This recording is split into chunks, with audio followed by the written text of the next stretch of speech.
Now, I want to get to some single games because these are very, very important. These are two that really stuck out to me. What if, and this gets the inner Wisconsin native blood in me maybe pumping a little bit.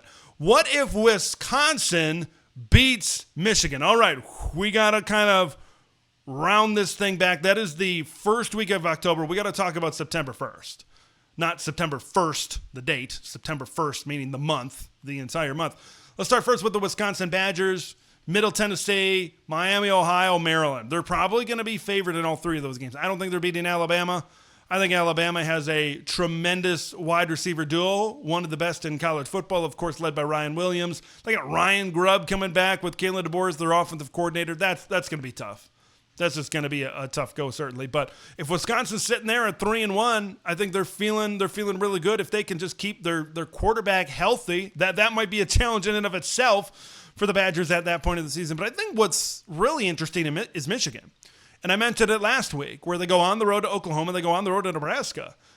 This could be a 2-2 football team at this point in time, where you've got a freshman quarterback kind of learning all about the world of college football at this point in time. Now, they could also be 3-1 at this point, but I think no matter what, this is still a very intriguing game to me.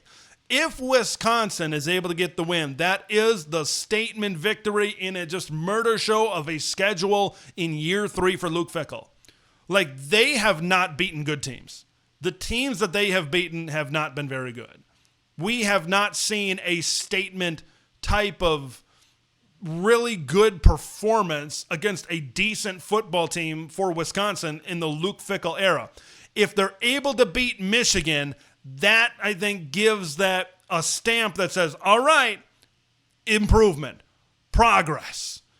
Jeff Grimes is the OC. Things are working out. Things are going to that next level maybe for this Wisconsin team.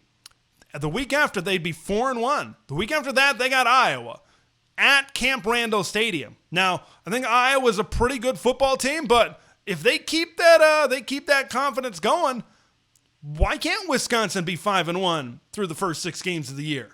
Now, I know they are certainly not going to be favored against the Michigan Wolverines on the road and probably Iowa at home, but if somehow, some way this thing can come together, and this running back duo, which I think is criminally underrated with Dylan Jones and Darian Dupree this year, and an experienced quarterback in Billy Edwards where maybe not as much pressure is on him, and the wide receivers are kind of coming into play. 3 returning offensive linemen are coming into play, and the defense is just, it's fine. It's serviceable.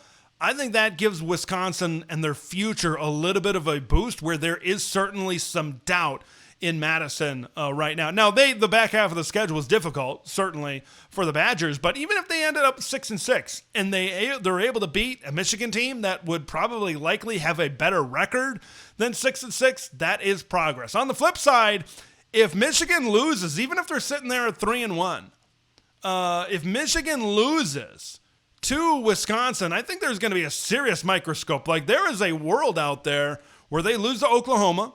They're probably going to be an underdog in that game against Oklahoma, where they lose to Nebraska, and then if they lose to Wisconsin, all of a sudden you're sitting there at 2-3. Who knows what happens with this NCAA investigation?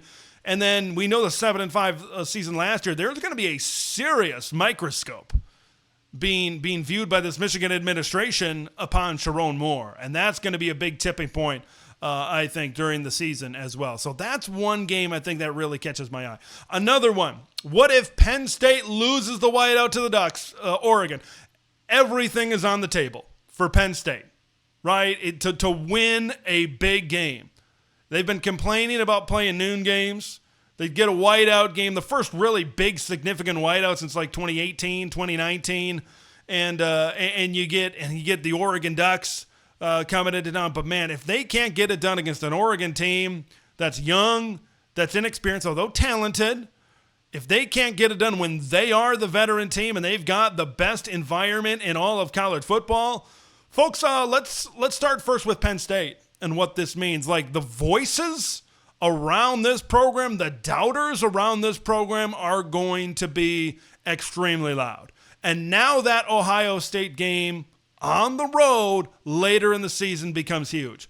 Now, this team could lose to Oregon. They could lose Ohio State, and they could have a typical Penn State season where they go 10-2, and they could get into the college football playoff at 10-2, much like Ohio State did last season, and they could make a run, and maybe they could win a national championship. But how were the voices surrounding Ohio State last year at the end of the regular season? I think if this is a team at 10-2, you're going to hear very similar voices, because I think Penn State is in a very similar position.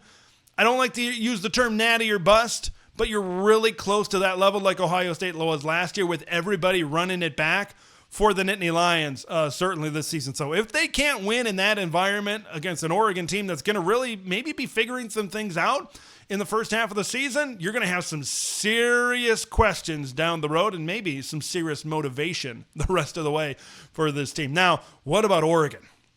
What about Oregon? If Dan Lanning is able to go into Happy Valley, last year's win at Autzen, some say the biggest and the baddest environment in Autzen Stadium history. But if Oregon is able to go into Penn State and they are able to get that win over one of the best teams in college football, we're talking about the possibility of a back-to-back undefeated regular season run for the Oregon Ducks. And I think if they're able to go into that environment, I think it tells us a lot about where Dante Moore is as a quarterback. I think it tells us a lot about where the physicality, because Penn State is going to be a really physical team. I think it really will tell us a lot that Oregon is ready to meet the moment on the road. Will they be ready to meet the moment in the postseason? That has been a different story over the course, certainly, of their time.